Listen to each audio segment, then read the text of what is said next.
Welcome, my name is Ivan Anderson. In the US, when we look at gaining or improving our health, we look at weightlifting, jogging, cycling, and perhaps Pilates.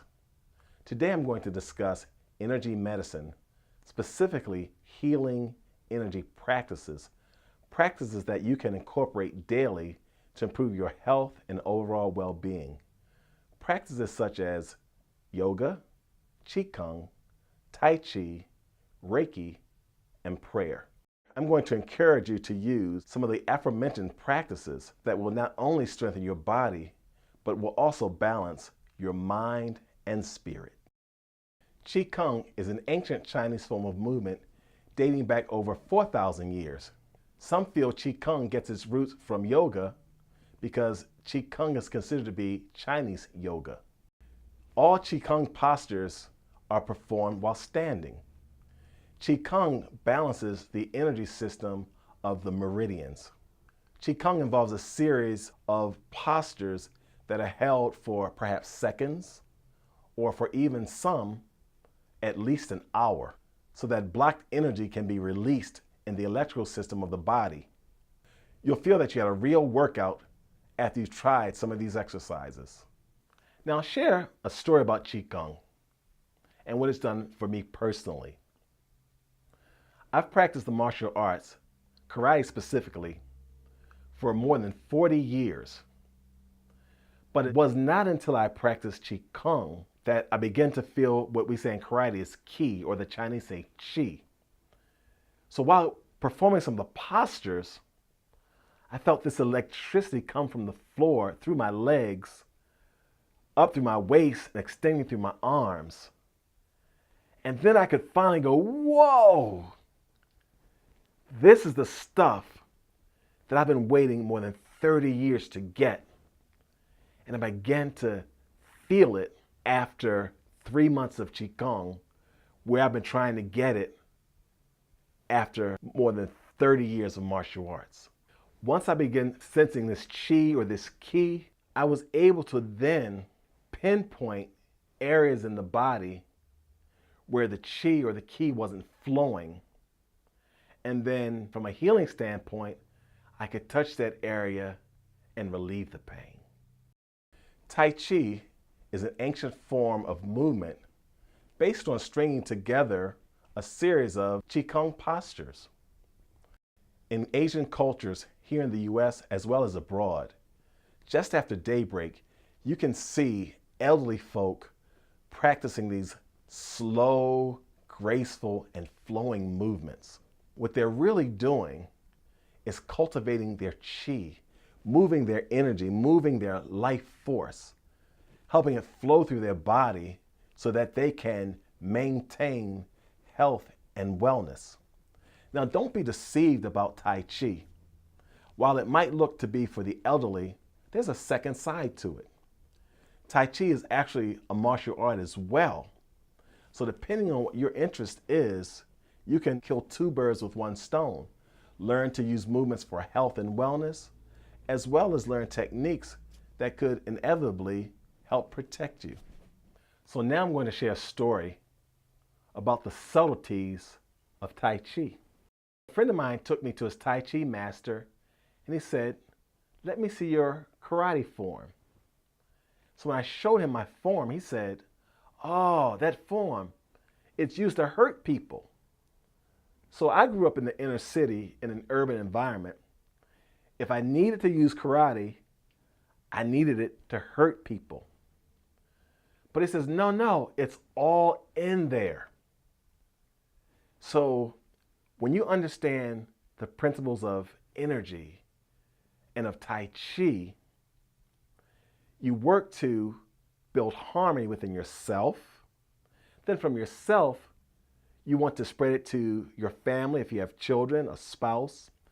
You spread that harmony to your neighborhood, the state, and to the world.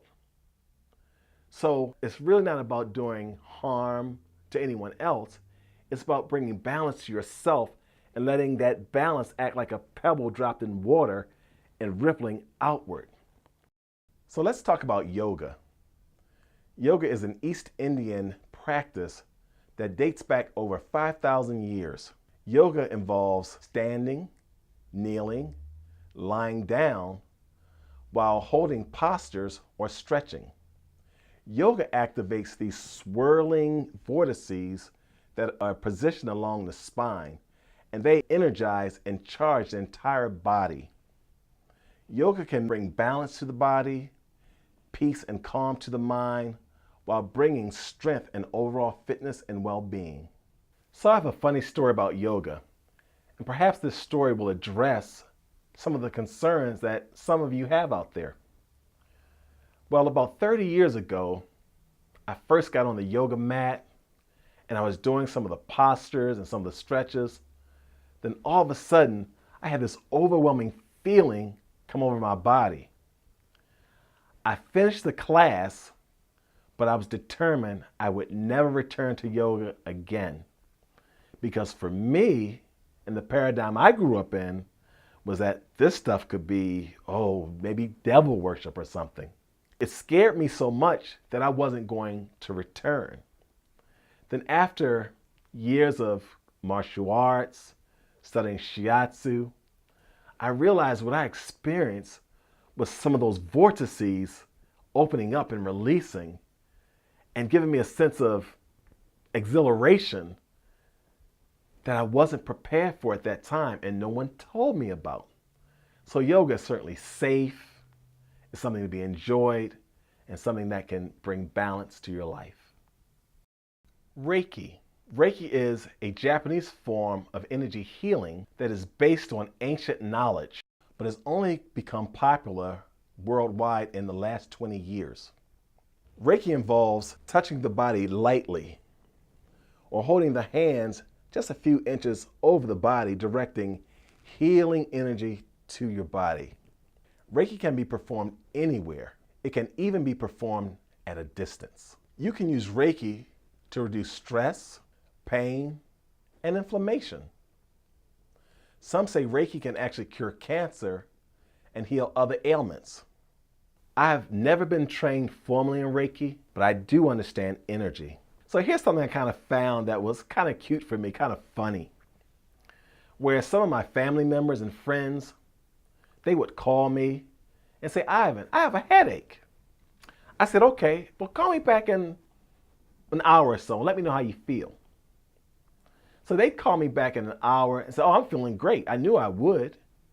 So what I began to understand is that folks knew that if I used my intention and focused healing energy, healing thoughts to them, that they knew they wouldn't have to take pills, they wouldn't have to visit the doctor, they wouldn't even have to take a nap, but that they could heal and feel better almost instantaneously. And now to prayer. I'll give you one example demonstrating that you're already connected to this energy. Have you ever thought about someone, a family member, a friend, just maybe an acquaintance, and then out of the blue, a few minutes later, or perhaps the next day, they phone you? Well, what you really did was think about them, and that energy traveled through space and tapped them on their head and said, "Hey, I'm thinking about you." Unbeknownst to them, they said, "Wow, I haven't talked to that person in a while." And they called you. That's just an example to demonstrate how the energy works. Prayer is focus, intention of God's energy, spirit, or source energy. Now, I don't care what you call it. For me, I recognize that there's only one source of energy in the universe. That energy we use to help ourselves or others recoup their health and their well-being. Let me give you another example. Have you ever entered a room where you noticed someone there whose back was turned toward you and you got an impression? Could have been a good feeling, or perhaps even a bad feeling. The energy works at a distance, and you can use this energy to help people heal. So in conclusion, while yoga, qigong, tai chi, reiki, and perhaps even prayer are not part of your daily routine, I encourage you to make it so. You'll find that you'll have more balance, more strength, more flexibility, and perhaps even more harmony in your family.